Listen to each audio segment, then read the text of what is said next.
Musim akan selalu berganti,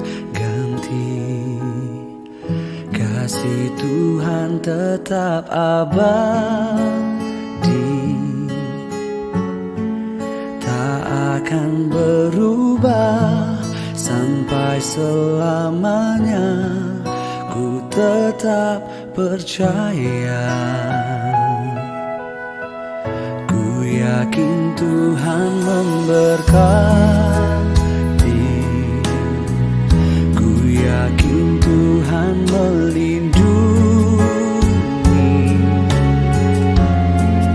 Burung di udara Tuhan pelihara karena kasih-Nya. Tuhan selalu menolongku, selalu menjagaku. Sehelai di rambutku tak akan terjatuh tanpa seizin-Mu. Tuhan selalu menolongku, selalu menjagaku. Ia mengenyangkanku dan peliharaku seumur hidupku.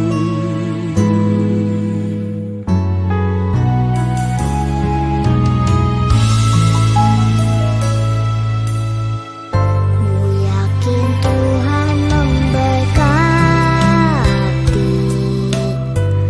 ku yakin Tuhan melindungi.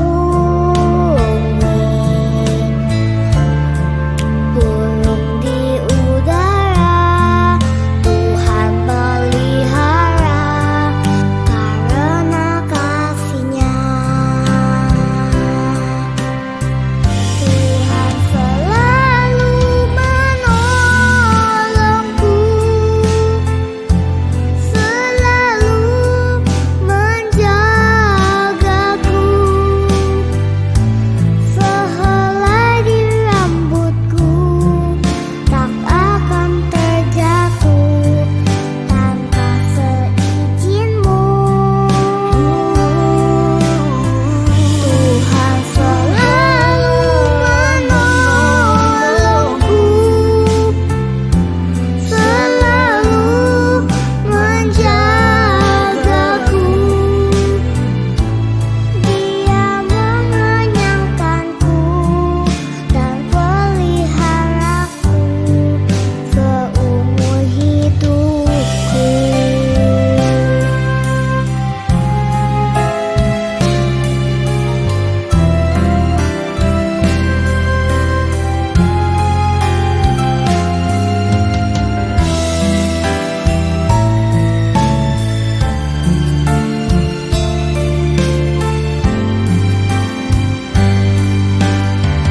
Tuhan selalu menolongku, selalu menjagaku. Sehelai di rambutku tak akan terjatuh tanpa seizin-Mu. Tuhan selalu menolongku, selalu menjagaku. Dia mengenyangkanku dan peliharaku seumur hidupku. Dia mengenyangkanku dan peliharaku seumur hidupku.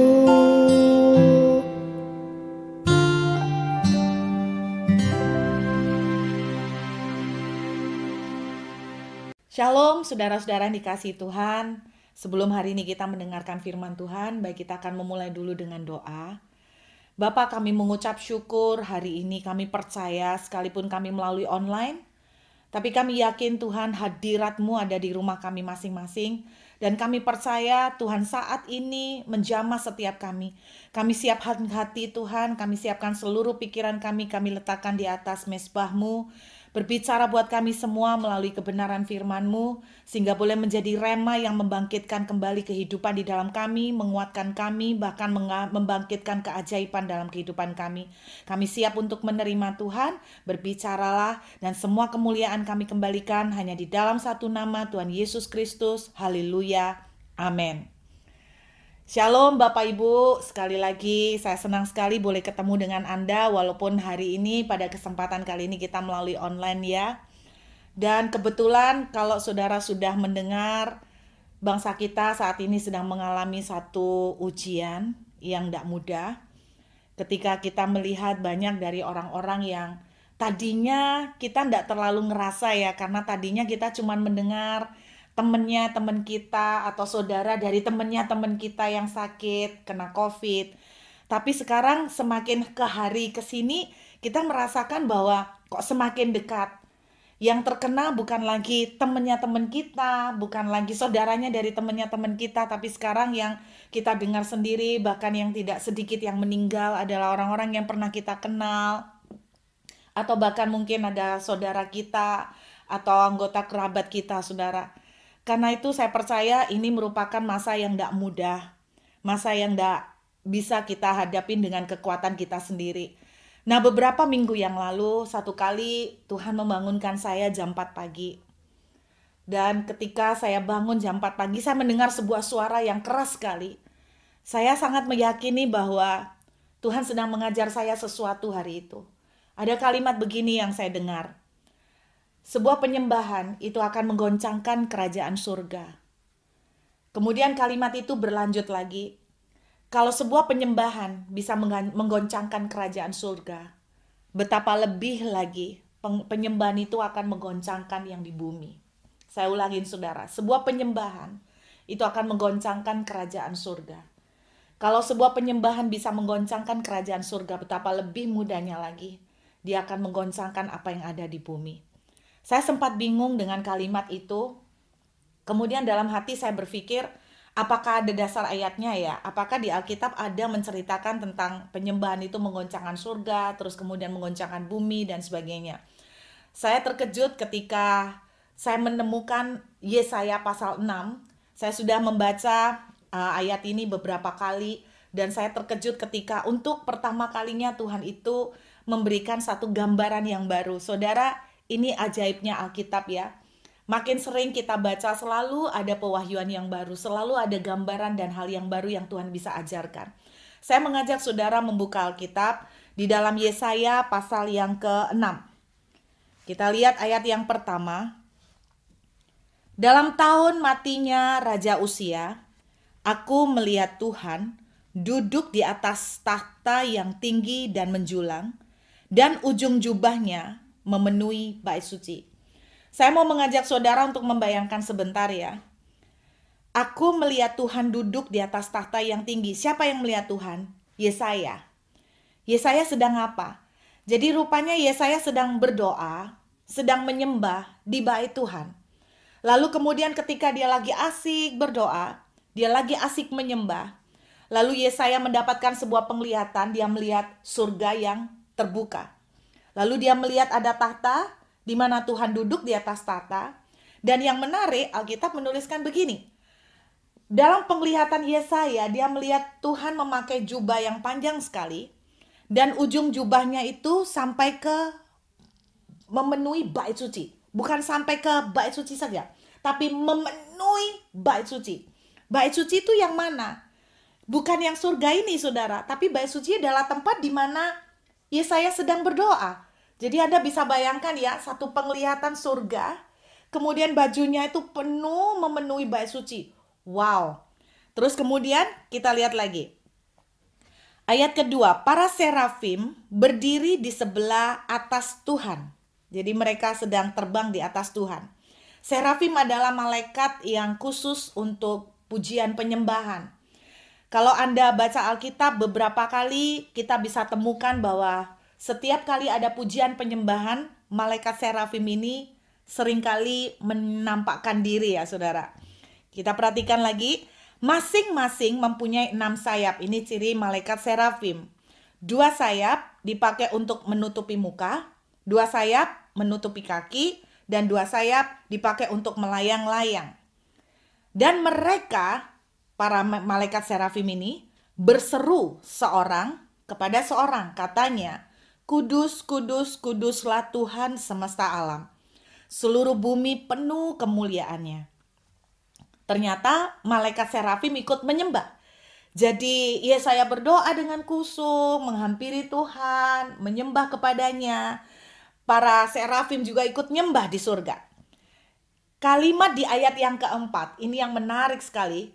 Dituliskan begini, "Maka bergoyanglah." Bergoyang. Jadi di dalam bahasa Inggrisnya itu goncang, saudara. Seperti kayak gempa bumi. Alas ambang pintu. Ambang pintu yang mana? Ya nggak mungkin dong ambang pintu ini pintunya surga, enggak. Ambang pintu yang mana? Ambang pintu bait suci. Itu sampai goncang. Disebabkan suara orang yang berseru itu. Jadi Anda bayangkan malaikatnya berseru kudus-kuduslah Tuhan, goncangannya sampai ke alas ambang pintunya bait suci. Wow. Jadi Yesaya tuh lihat penglihatan, tapi apa yang dia lihat dalam penglihatan itu efeknya, gemanya, itu sampai mempengaruhi secara fisik di bait suci.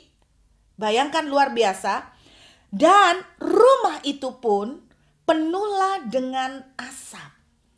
Rumah yang mana penuh dengan asap? Nggak mungkin dong kalau rumah itu bicara tentang surga. Kalau rumah itu bicara tentang surga, pasti tulisannya itu Yesaya melihat surga dipenuhi dengan asap, atau sekitar tahta Tuhan dipenuhi dengan asap. Tapi tidak begitu. Rumah itu penuh dengan asap. Berarti rumah yang mana yang dimaksud? Bait suci.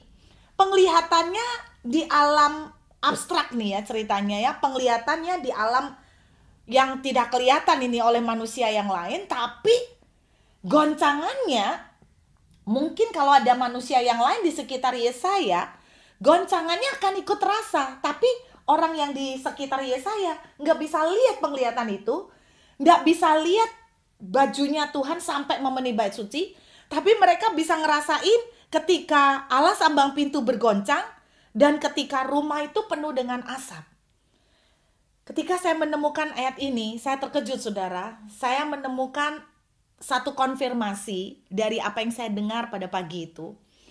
Ketika kita itu menyembah, kita itu memiliki sebuah potensi untuk menggoncangkan surga. Dan ketika surga tergoncang, percayakah bahwa apa yang menggoncang di surga, tergoncang, itu akan transfer ke bawah, transfer ke bumi. Banyak pendoa yang berkata begini, kita ini kalau mau memenangkan sesuatu, memenangkan keluarga, memenangkan masalah, firman Tuhan bilang begini, senjata kita bukan senjata duniawi, bukan senjata carnal. Bahasa Inggrisnya tuh carnal weapon. Artinya senjata yang bisa dipegang secara fisik. Saudara misalnya ambil pisau, pedang, tuh secara fisik bisa Anda sentuh.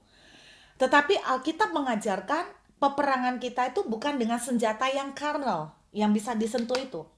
Bukan secara fisik. Senjata kita harus dimenangkan dulu dengan yang di dalam dunia roh. Karena pertempuran kita melawan roh-roh di udara, katanya begitu. Makanya banyak berdoa percaya begini. Kalau kita mau memenangkan apa yang ada di bumi, kita harus menangin dulu di alam rohnya. Nah, saya melihat dasar Alkitabnya. Ketika Yesaya berdoa, menyembah, sesuatu terjadi di surga. Dan ketika sesuatu terjadi di surga, kemudian itu transfer ke bumi.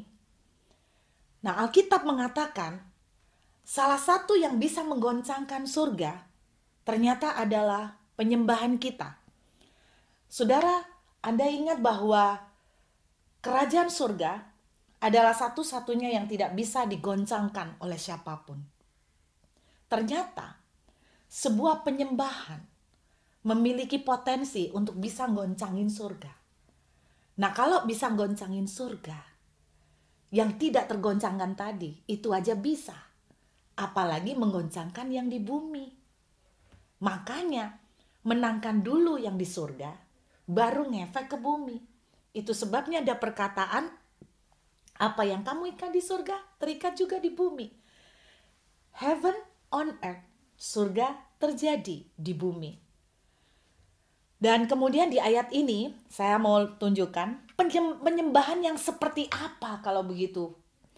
Yang bisa sampai menggoncangkan surga. Apakah penyembahan, ya pokoknya kita nyanyi rutin seperti ibadah pada hari Minggu atau ibadah penyembahan. Penyembahan seperti apa? Saudara percaya bahwa semua yang tertulis di Alkitab, memang Alkitab ini adalah salah satunya termasuk kitab sejarah juga. Tetapi semua detail sejarah yang ada di Alkitab tidak ada yang namanya kebetulan. Semua pemakaian detail ada meaning, ada tujuan, ada maksud Tuhan. Coba kita lihat kembali ayat pertama. Dalam tahun matinya Raja Uzia.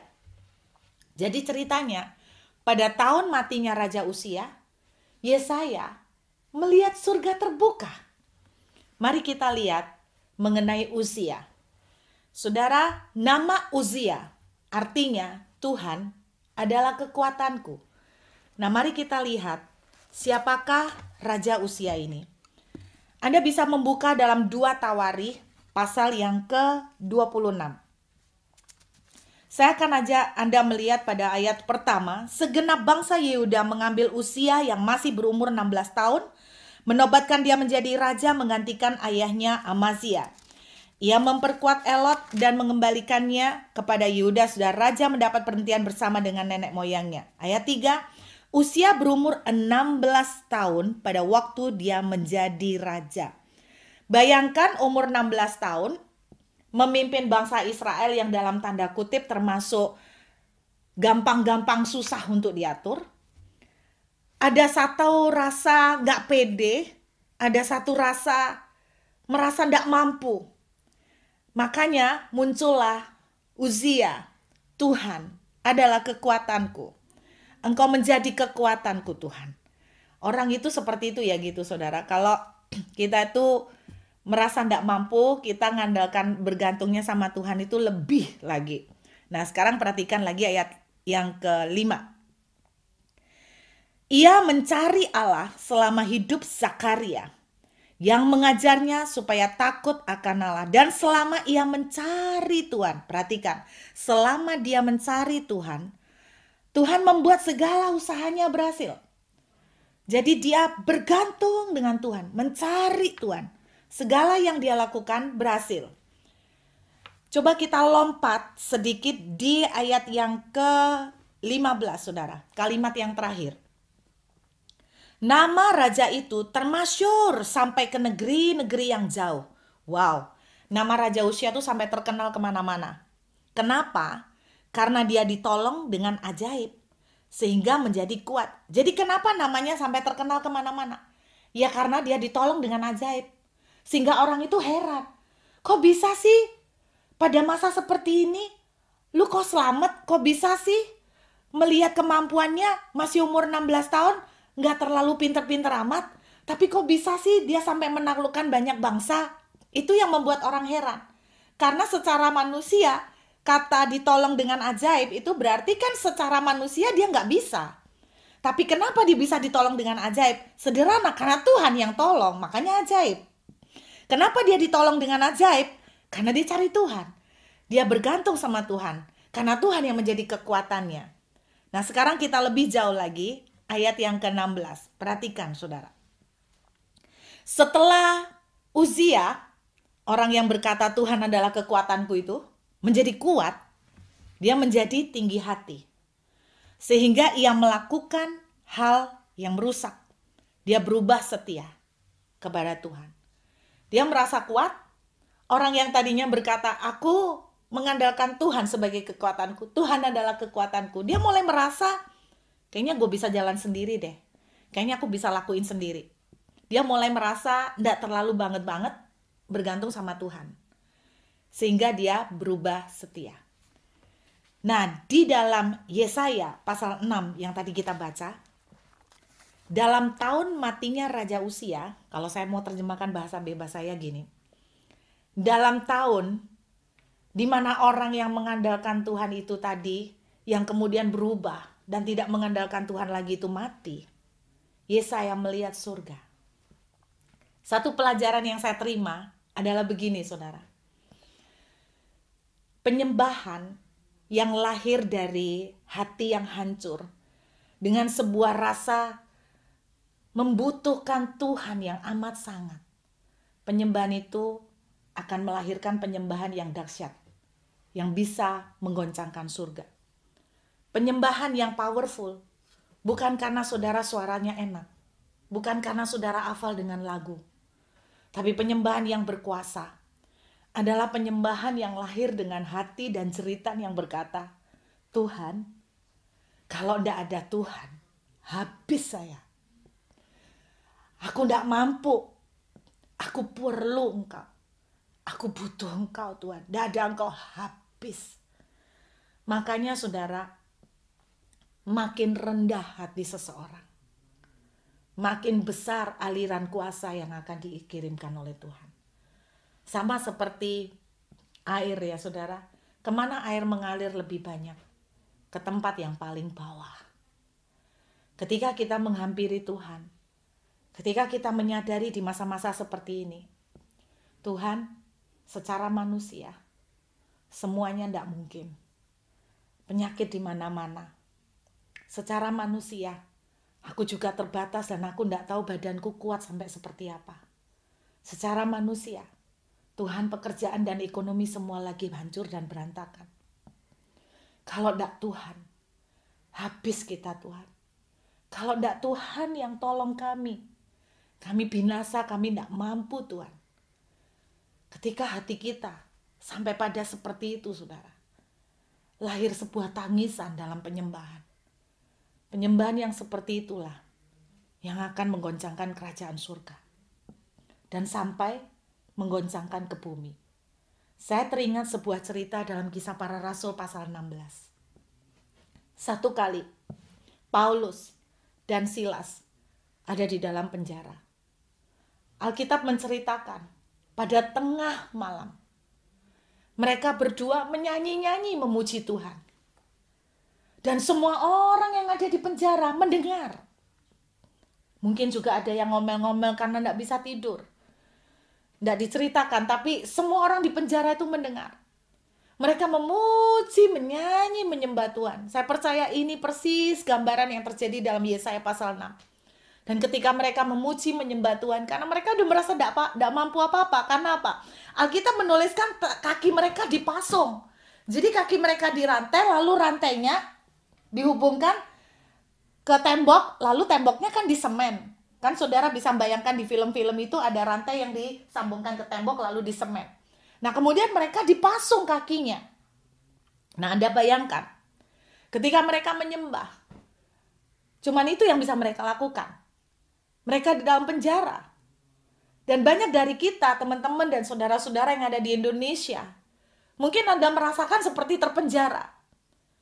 Anda tidak bisa ngapa-ngapain.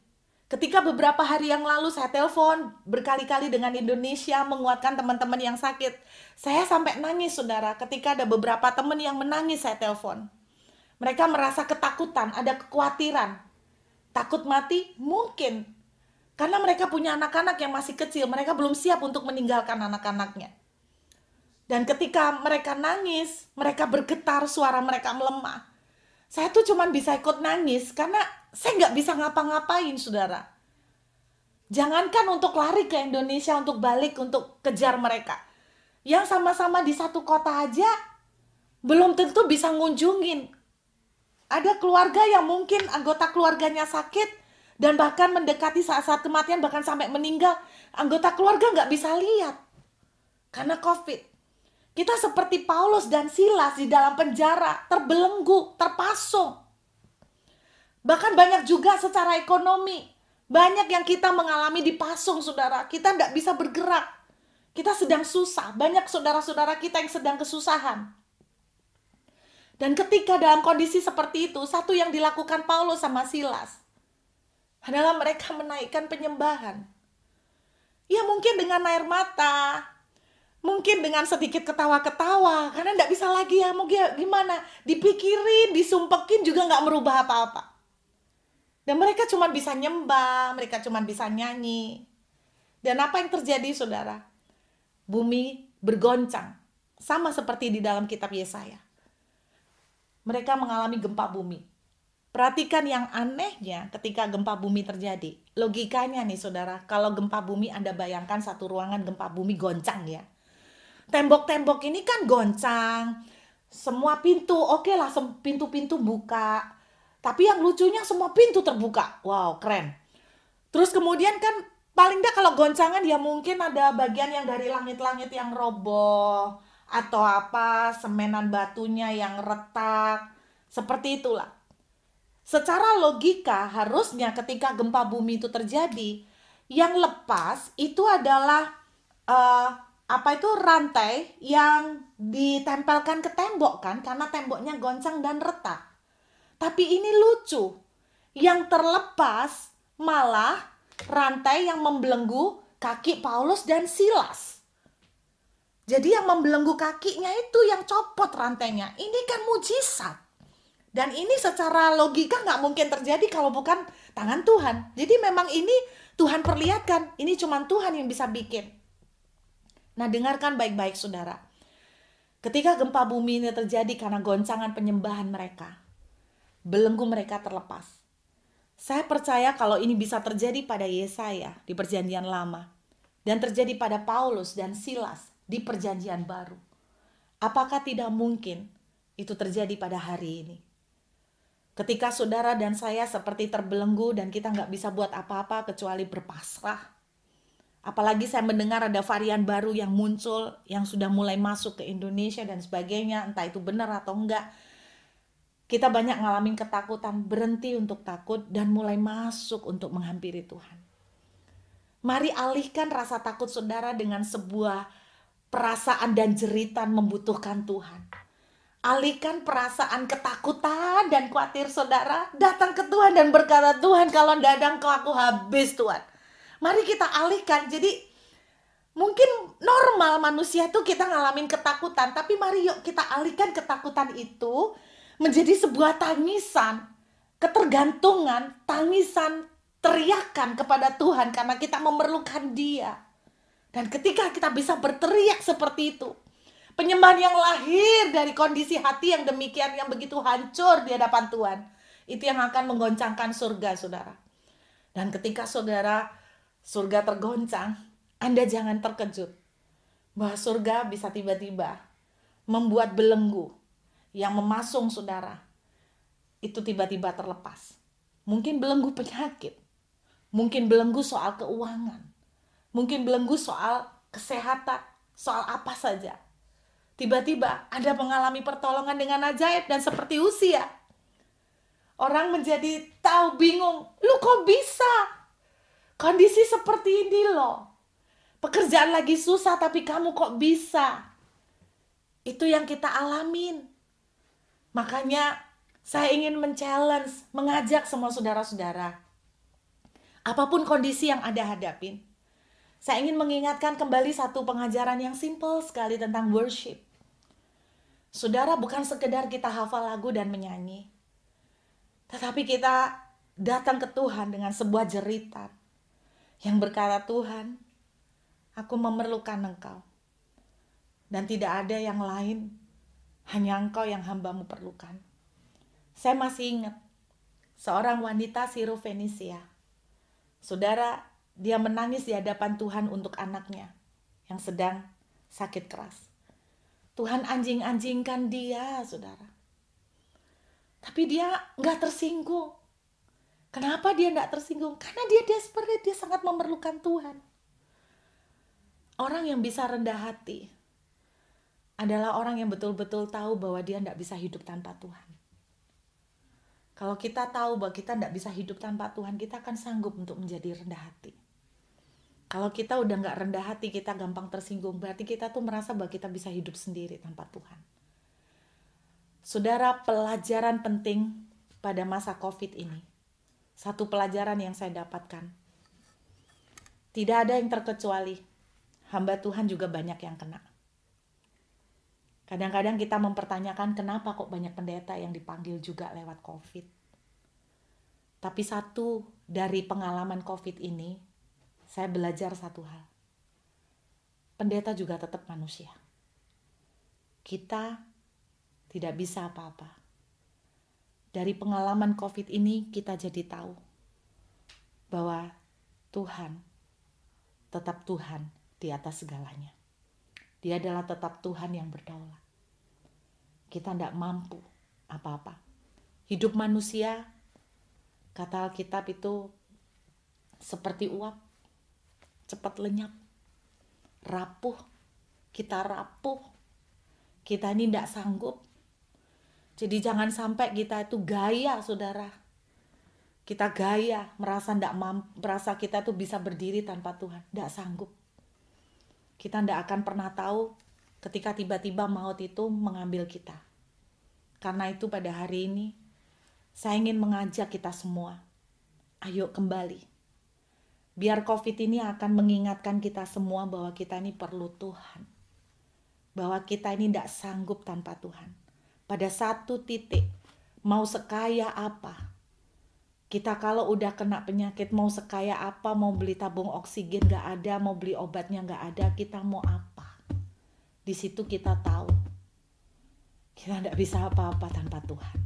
Kita terbatas banget. Ayo saudara, kita kembali lagi. Biar kita memiliki hati yang makin mengasihi Tuhan. Hati yang makin membutuhkan Tuhan.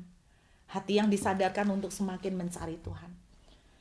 Buat saudara-saudara yang ada di Indonesia, ayo pakai kesempatan seperti Paulus dan Silas. Naikkan tangisanmu. Ubah, arahkan ketakutanmu menjadi sebuah jeritan kerendahan hati. Jeritan ketergantungan kepada Tuhan. Dan Anda tidak akan pernah tahu. Ketika penyembahan itu lahir dari tangisan, saudara akan menggoncangkan apa yang di surga. Dan kalau surga tergoncang, jangan kaget bahwa yang di bumi pun dengan mudah akan tergoncangkan. Amin. Mari kita berdoa. Bapa, kami mengucap syukur. Biar hari ini siapapun yang sedang mendengar message ini Tuhan, mereka tidak putus asa, mereka yang sedang merasa di dalam penjara seperti Paulus dan Silas. Tuhan, biar mereka belajar, kami semua belajar seperti Paulus dan Silas untuk mengangkat tangan, menyembah dan memuji Engkau Tuhan. Kami mengangkat hati kami di hadapan-Mu. Mungkin kami belum bisa memenangkan apa yang ada di bumi dengan kekuatan kami. Dan kami pasti nggak bisa pakai kekuatan kami. Tapi biar kami belajar hari ini bahwa kami akan memenangkan yang di surga. Dan ketika surga terjadi perubahan, maka yang di bumi pun akan terjadi perubahan. Hamba berdoa berikan kekuatan yang baru buat seluruh saudara-saudara yang sedang mulai lemah, sudah mulai kehilangan semangat. Karena hamba tetap percaya selama masih ada Tuhan, masih ada harapan. Dan tolong saudara-saudara kami yang di Indonesia, Tuhan yang sedang sakit, kami berdoa biar tangan Tuhan yang ajaib boleh menjamah mereka hari ini dan melepaskan kesembuhan buat mereka, melepaskan pertolongan buat mereka. Terima kasih Bapa, biar firman-Mu boleh termeterai menjadi kekuatan baru bagi kami. Segala puji, hormat, syukur hamba kembalikan kepadamu Tuhan sampai selama-lamanya. Di dalam nama Tuhan Yesus kami berdoa. Haleluya. Amin. Tuhan memberkati. Siap memuji Tuhan lebih dahsyat. Tepuk tangan bagi Tuhan yang luar biasa. Kita memuji Tuhan bersama pada hari ini. Yang setuju tepuk tangan dong.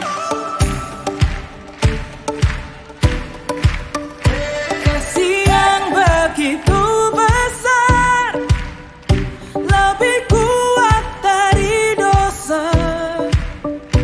Kasih yang menemukanku, selamatkan dan pulihkanku. Ku naikkan syukurku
malam, kasih karunia dan damai sejahtera Tuhan Yesus Kristus, dan kasih Allah Bapa kita, serta persekutuan Roh Kudus menyertai setiap kita, sekarang, seterusnya, dan selamanya. Amin.